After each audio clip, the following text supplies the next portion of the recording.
كان شاب أو فتاة، 3 خطوات مهمين جدا. أول حاجة إني أسمع أكتر ما أتكلم.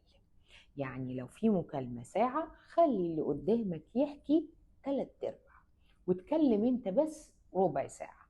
ومش بس كده، لا، انت محتاج نوعية الكلام ده يكون فيها دخول في أعماق أعماقه. سيبه يحكي عن الحاجات المضايقاه، سيبه يحكي عن أهله، سيبه يحكي عن طفولته. الحاجات دي شئنا أم أبينا بتأثر على شخصيتنا واختيارنا لشريك حياتنا. تاني نقطة، اديله الأمان.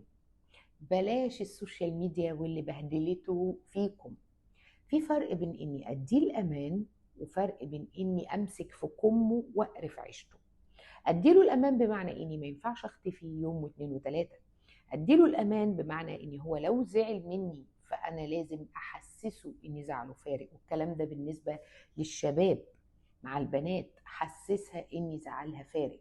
لازم احسس الشخص اللي قدامي اني انا انسان بحب، مش داخل العلاقة دي عشان خاطر انت فيك مميزات 1 2.